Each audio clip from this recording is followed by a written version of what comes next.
Now, your name, you go by Bill. Yep. But your real name is, am I right, John? Uh-huh. Lamont, Lamont. Right. And you are retired Air Force. So when did you go into the Air Force? About 44. How old were you? I guess I was 19 when I went in. Just a kid. Mm-hmm. Did you choose to go in, or were you drafted, or? No, I enlisted. And you wanted to become a pilot. Yep. Now, why did you want to become a pilot? Just a fascination, or? Oh, I don't know. It just seemed like a fun thing to do. And by 44, you knew there was a war going on, so. Yep. Huh. So where did you start ground school, flight school? Oh. Well, I went through Army Basic first, and then the first time I flew an airplane was in Arkadelphia, Arkansas. What'd they train you on? Do you remember what type of plane? Yeah, the first plane was a Piper Cub. Huh. And then what did you work up to after the? Oh, I flew PT-19s, just P-19s, I guess. And I flew BT-13s, AT-6s. Do you have a favorite? Well, the AT-6 was a pretty good plane. Now, is that a big one? Is that a big plane, or is that a? No, that's still a training plane. And then I flew P-40s, which is a full-size fighter plane. Is a P-40? Is it a? It's not a bomber. It's a Fighter plane. fighter plane. Yeah. Quick response and. Yep. Huh. See, now I heard we won the war because of our pilots.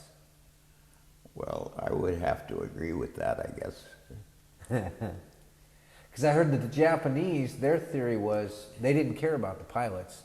They said save the planes, the heck with the pilots. Where we said save the pilots, and if the plane goes down, we can build a bunch of new ones. Yep. Huh. Did you, so you ended up in northern France? No, I was in England escorting the bombers mostly, doing little strafing and stuff too. Uh-huh. In what area? So out of England? Out of England, but we flew over France and Germany and Belgium. What was a mission like? Were they long? Up to 6 hours. Now, did you have a co-pilot with you, or were you? No, I was all alone. Wow, 6 hours all alone. That long flight. Yep. Did you end up having to go plane to plane combat at all? Oh yeah. What's that like? Well, it's funny, but of course we were young, but we weren't scared. We always figured we were going to get the other guy. And we usually did, because the 51 was a better airplane than theirs. Well, I would assume the fact that you're here today that you always got the other guy. Yep. Did you ever get shot down? No, the only time I ever got hit, it was either a British or an American aircraft gun. Friendly fire. Yeah. Yeah. Well, that must be kind of a little jarring. I dove down. I was going to strafe them, but I couldn't find them. I figured if they're going to shoot at me, I'm going to shoot back. Fair play on a turnaround. Sure. Huh.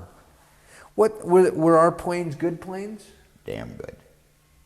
Best in the world. Better than the Germans, better than the Japanese. Yep, they were very good.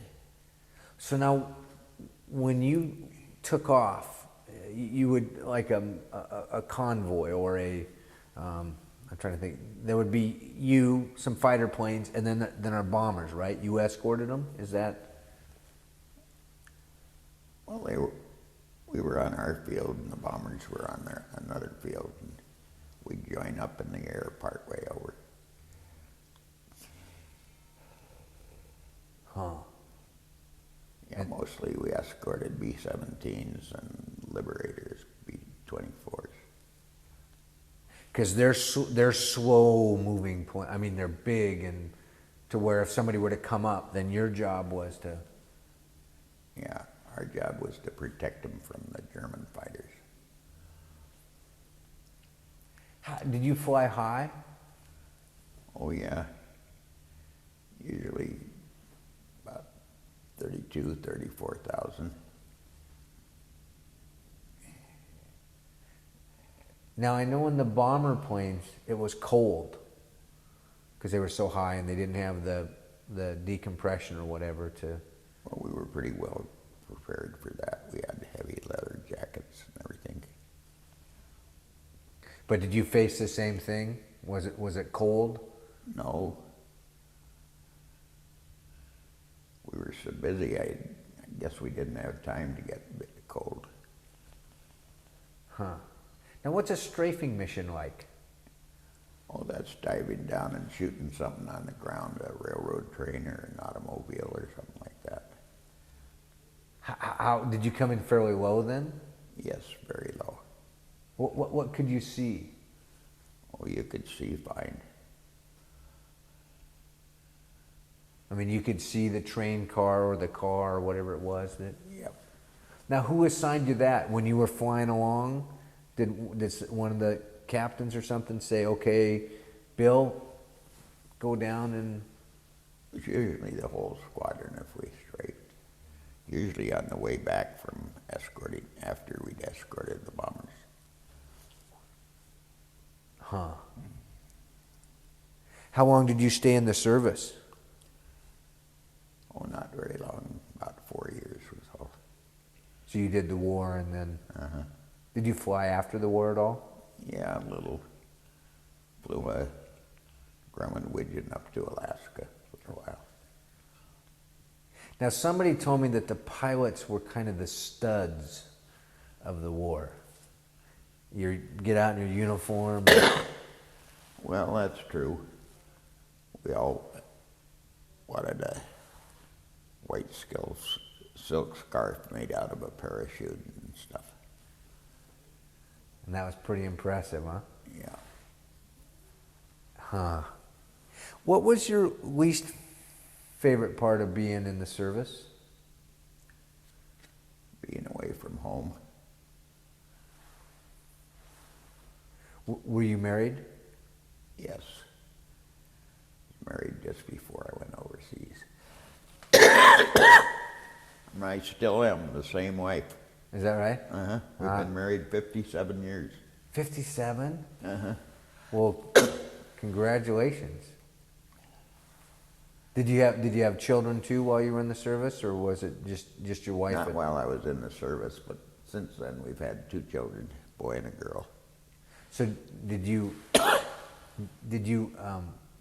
communicate a lot with your wife while you were in the service, or? Oh yeah, we rode a lot. And that was the hardest part? Mm-hmm. And that was the hardest part of being in the service, to be apart from your wife? Yeah, I didn't like that too well, but it's all part of the game.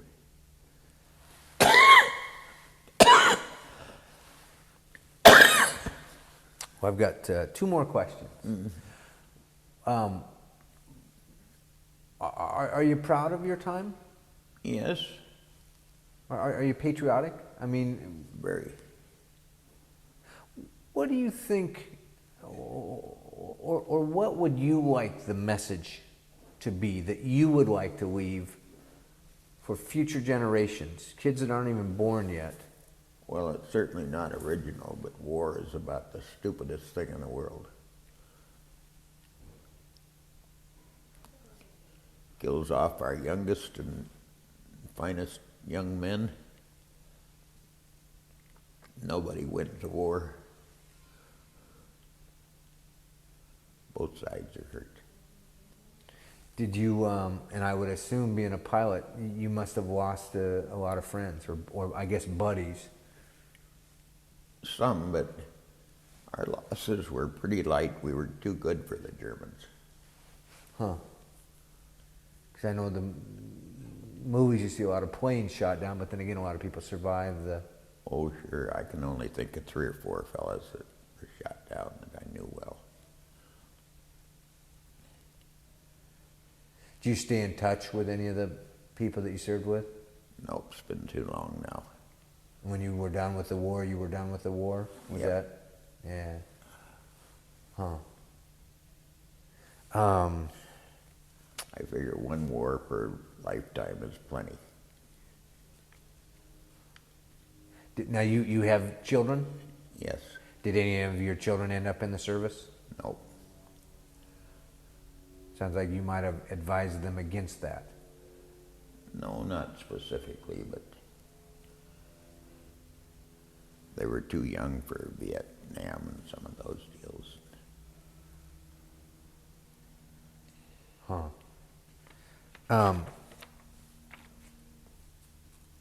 So where were you stationed then when you were stationed in London, outside of London? I was in East Anglia, close to Thetford. So you had pretty solid quarters and all that. You weren't on the move all the time. You would. Oh no, we stayed in one place. Yeah. The government took over this 3-story home owned by a duke or a lord or something. So we had pretty good quarters. So that's where you stayed. Uh, Oh wow. Only trouble was there wasn't any furnace in the place. But there was a fireplace in every room.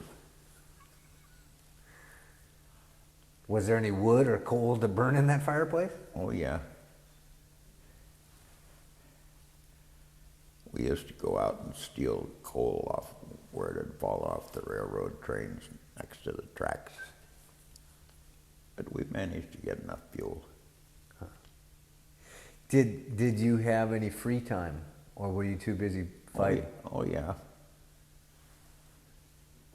We used to have a few days off, and we'd go down to London or whatever we wanted to do.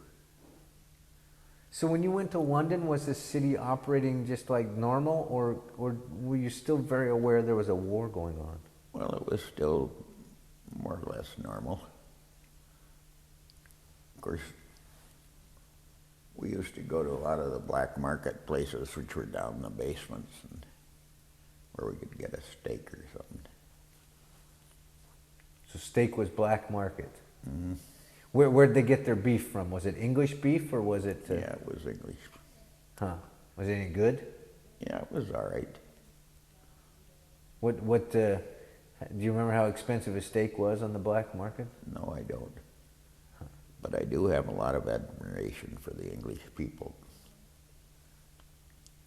They stuck in there and fought when the odds were definitely against them. They never gave up. Did the English troops? Did you ever fight with the English troops, or you guys were pretty separate? We were pretty separate. Once in a while, we might have a party on the base, and we'd invite some of the English guys nearby, English pilots and stuff. And they had one hell of a good airplane. That Spitfire was a great fighter. Did I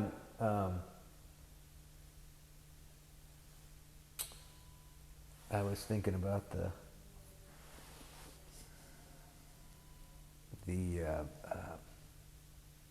fact of getting together with when you went to London, did you wear your uniform? Yes. And how were you treated? I mean, did they like Americans at that point? Oh, sure. everybody was in the same Yep. battle and everybody was working together. Everybody in the world was in World War II, one side or the other. Huh. It was a lot different than Vietnam. Everybody pulled together. If you weren't in the service, you were in a plant building war materials or something. Yeah. What was your wife doing back home? She was working at Sandpoint for the Navy. Do you know what she did? I guess she was just a secretary, more or less. Huh. Wow. Is there anything that you think that the history books are leaving out of World War II?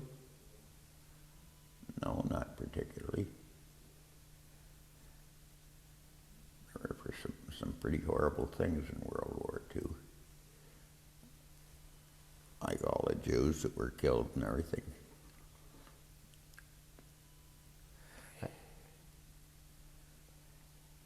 It's pretty amazing when you think about it, isn't it? That a person like Hitler that could create. Yes, it is. Do you think that it could ever happen again? Probably. It's already happened more or less in Yugoslavia. Of course, that guy didn't get as far as Hitler did, but same type of guy. And Iran, too. I think that that's probably the hardest thing for my generation or younger to understand, because I heard of a study one time in a history class where the teacher was trying to explain the Third Reich to them, and all the kids said, "That's silly, that could never happen with Hitler, you know, that people would know better." And he then went on to set up a little experiment with his class and showed them how it could happen. And I don't think we realize that there is the and potential. it can happen again. That's for sure. Huh. Of course, Germany was really down when Hitler came to power.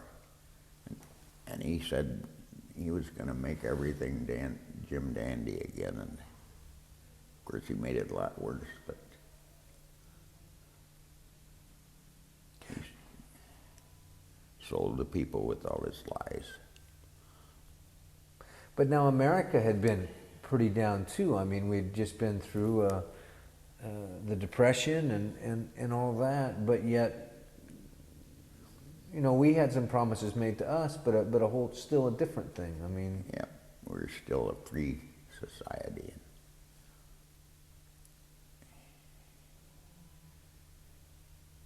do you think that's the big difference?